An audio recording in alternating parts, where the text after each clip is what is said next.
जिस तरीके से हम स्केलर क्वांटिटीज को ऐड कर सकते हैं, फॉर एग्जांपल मैं अगर 5 को 8 में ऐड करूँ तो आंसर आएगा 13।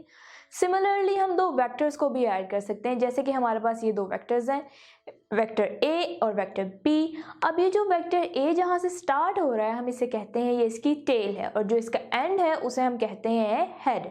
इसी तरह बी में भी हम हेड और टेल लिख लेते हैं। अब अगर हम a प्लस बी मालूम करना चाहते हैं तो a के ऊपर b को उठा कर रख देंगे इस तरीके से कि b की जो टेल है वो a के हेड पे मिल जाए, और हम देख रहे हैं कि ऐसा ही हो रहा है। जो रिजल्टेंट वेक्टर बनेगा वो बनेगा a की टेल उठाकर कनेक्ट कर दें b के हेड से। तो जो ये रेड लाइन है ये है हमारा रिजल्टेंट वेक्टर, यानी रिजल्ट है, और ये a प्लस बी के। अब ये जो रेड वेक्टर है ऑब्वियसली इसकी डायरेक्शन भी है और मैग्नीट्यूड भी, और ये इन दोनों को सम करने से हमें मिला। अब हमें मालूम है बेसिक मैथमेटिक्स से कि 8 प्लस 5 13 है। अगर मैं 5 प्लस 8 करूँ तो वो भी 13 होगा, इसलिए स्केलर क्वांटिटीज जो हैं वो कॉम्यूटेटिव होती हैं। अब हम मैथ वेक्टर के केस में भी देख लेते हैं। अब अगर मैं a को उठाकर b के हेड पर रख दूं तो मैंने क्या किया, b प्लस a किया। तो ये जो वेक्टर है, जो आंसर हमें मिला उसे हम रिजल्टेंट वेक्टर कहते हैं। इसी तरह इसके जितने भी वेक्टर्स हो उन सबको ऐड करें, फर्स्ट वेक्टर होगा उसकी टेल से लास्ट वेक्टर के हेड तक जो हमें मिलेंगे और बनेंगे हमारे पास वेक्टर, वो हमारा रिजल्टेंट वेक्टर कहलाएगा। हम एक स्टेटमेंट देखते हैं, सब्ट्रैक्ट 5 फ्रॉम 8। अब मैं आपसे पूछूं इसका आंसर क्या है तो आप सोचेंगे 8 minus 5 is equal to 3, but हमारी स्टेटमेंट में हमने कहीं भी माइनस यानी नेगेटिव नहीं यूज़ किया था साइन।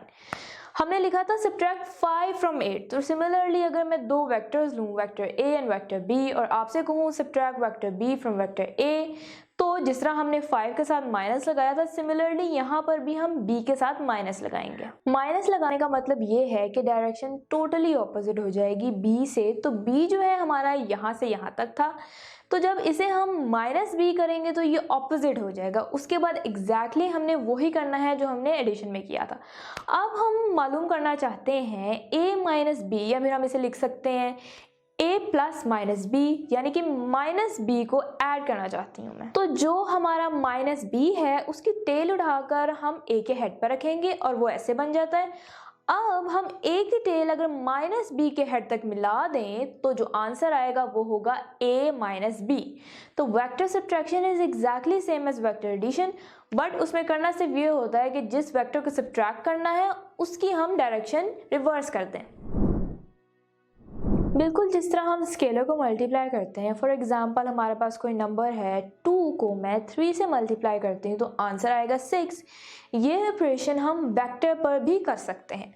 अब आप यहाँ पर एक वेक्टर कंसिडर करते हैं। अगर मैं इस वेक्टर a की मैग्नीट्यूड को, क्योंकि हमने कहा है हमने वेक्टर को मल्टीप्लाई करना है स्केलर से, स्केलर तो नंबर होते हैं 1 2 3 4 5, तो अगर मैं a को मल्टीप्लाई कर रही हूँ 2 से तो डायरेक्शन देखिए मैंने चेंज नहीं की, लेकिन उसका स्केल बड़ा हो गया और एंड उसका मैग्नीट्यूड डबल हो गया a के मुकाबले में। तो ये एक नया वेक्टर बन जाएगा जिसे हम 2a कहेंगे।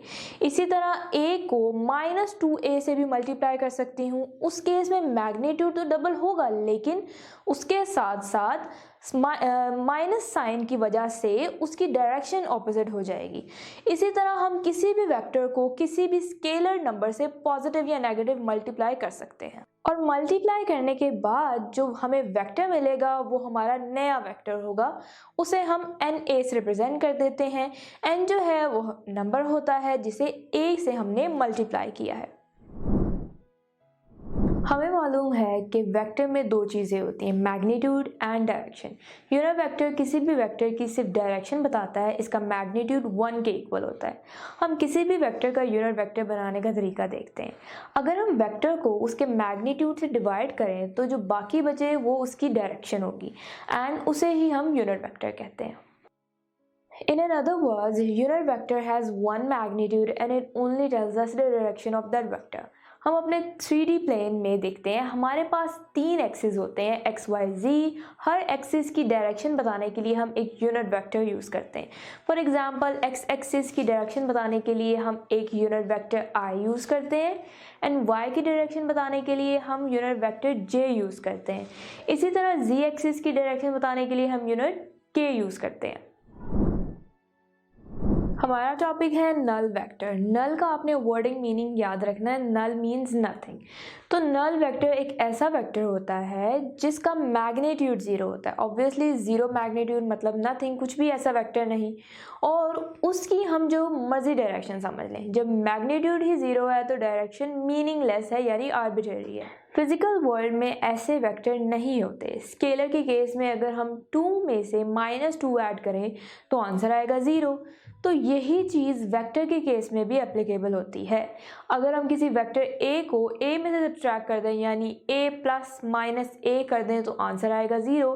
But this 0 is not the same as scalar 0। ये एक स्पेशल मीनिंग रखता है क्योंकि ये दो वेक्टर्स को सब्ट्रैक्ट करने से हमें मिला, तो इसे हम कहते हैं नल वेक्टर। इक्वल वेक्टर्स ऐसे वेक्टर होते हैं जिनका मैग्नीट्यूड एंड डायरेक्शन सेम हो। जैसे कि आप ये देख सकते हैं, ये a और b दो वेक्टर्स हैं। अब इनकी इनिशियल पोजीशन ज़रूरी नहीं कि ये एक ही हो, मतलब ये यहाँ भी हो सकते हैं या कहीं पे भी हो सकते हैं। कंडीशन ये है डायरेक्शन सेम होनी चाहिए और मैग्नीट्यूड भी सेम होना चाहिए। तो इस तरह अगर मैं कोई से भी दो पैरेलल वेक्टर्स ड्रॉ करूँ तो ये दोनों ऑब्वियसली इक्वल वेक्टर्स हैं। हम देखना चाहते हैं किसी वेक्टर के रेक्टेंगुलर कंपोनेंट्स क्या होते हैं, तो वो समझने के लिए हम यहाँ पर एक स्लोप कंसिडर करते हैं और मैं यहाँ से बॉल को मूव करके ऊपर की तरफ लेके जाती हूँ। मैंने क्या काम किए? मैंने दो काम किए यहाँ पर। एक, इस पॉइंट से इस बॉल को मैं आगे की तरफ लेके गई और इस पॉइंट से इसको ऊपर की तरफ लेके गई। हमें मालूम है कि ये एक्स एक्सिस है, तो इसको मैं कह सकती हूँ कि मैं एक्स एक्सिस की डायरेक्शन में जितना लेकर गई हूँ वो इसका एक्स कंपोनेंट है, और वाई एक्सिस की डायरेक्शन में जितना लेकर गई हूँ वो इसका वाई कंपोनेंट है। तो इतना ऊपर गया, ये इतना वाई की डायरेक्शन में गया। वाई कंपोनेंट को ए वाई कह देते हैं। ए वाई का मतलब है ए का वो कंपोनेंट जो वाई की डायरेक्शन में। इसी तरह एक्स कंपोनेंट जो है उसको ए एक्स लिख देते हैं। इसका मतलब होगा ए का वो कंपोनेंट जो एक्स एक्सिस की डायरेक्शन में होगा। अब हम क्या करते हैं, हम देखते हैं ये हमारे राइट एंगल ट्रायंगल के लिए हम एक्सिस को हटा देते हैं। हम बेसिक मैथ की बात करते हैं जो हमने पिछली क्लासेस में बहुत डिटेल से राइट एंगल ट्रायंगल को पढ़ा। इसको हम हाइपोटेन्यूज कहते हैं। ये हमारी बेस है और ये हमारा परपेंडिकुलर है। अगर आप रिकॉल करें, कॉज ऑफ थीटा किसके इक्वल होता है? बेस ओवर हाइपोटेन्यूज के। अब जरा दोबारा इस एक्सिस को डाल लें, हम देख सकते हैं हाइपोटेन्यूज किसके इक्वल है? हाइपोटेन्यूज हमारे ए के इक्वल है, और जो परपेंडिकुलर है हमारा वो वाई कंपोनेंट यानी ए वाई के इक्वल है। अब अगर मैं बेस की वैल्यू निकालना चाहूँ तो वो क्या आएगी? Base is equals to cos of theta in hypotenuse.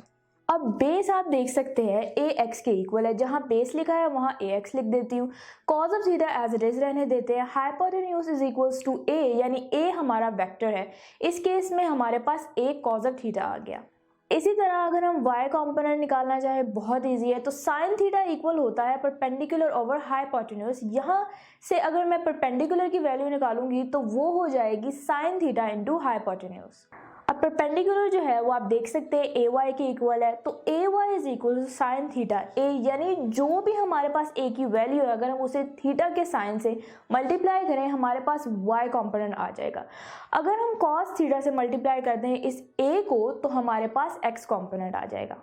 आसानी के लिए दोनों को एक साथ लिख सकते हैं। Cos theta is equals to base over hypotenuse. यहाँ हम ए एक्स की वैल्यू निकालेंगे A cos of theta. Similarly हम ए वाई की वैल्यू निकाल सकते हैं ए साइन ऑफ थीटा।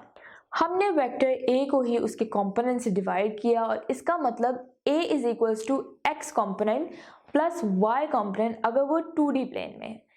ए का एक्स कंपोनेंट, इसका जो मैग्नीट्यूड निकाला वो ए एक्स निकाला। आई जो है वो यूनिट वेक्टर है एक्स की डायरेक्शन में, प्लस ए वाई जो है वाई कंपोनेंट का मैग्नीट्यूड है इनटू वेक्टर यूनिट। जे जो है वो हमें वाई की डायरेक्शन बताता है और ए एक्स और ए वाई की वैल्यू हम ऑलरेडी निकाल चुके हैं। इस टॉपिक में हमें रेक्टेंगुलर कंपोनेंट्स दिए गए हैं और हमने वेक्टर मालूम करना है, यानी हमें एक्स कंपोनेंट दिया गया है जिसको हमने ए एक्स आई से रिप्रेजेंट किया है। हमें वाई कंपोनेंट दिया गया है जिसे हमने ए वाई जे यूनिट वेक्टर से रिप्रेजेंट किया है। स्टार्टिंग पॉइंट जो है वो ओरिजिन है, हमने उसे ओ से मार्क किया है। इस पॉइंट को हमने एम से मार्क किया है और इस पॉइंट को हमने एन से मार्क किया है। और जो हमारा एक्स कंपोनेंट है वो ओ एम है। इसी तरह जो हमारा वाई कंपोनेंट है वो ओ से एन है जिसे हमने ए वाई कहा है। तो हमने इसमें करना ये है कि हमने ये ढूंढना है ये O और A हमारा वेक्टर A है, ये कैसे कैलकुलेट करें। हमें मालूम है किसी भी वेक्टर में दो ही चीज़ें होती हैं। अगर हम वेक्टर A मालूम करना चाह रहे हैं, इसका मतलब ये है कि हम उसका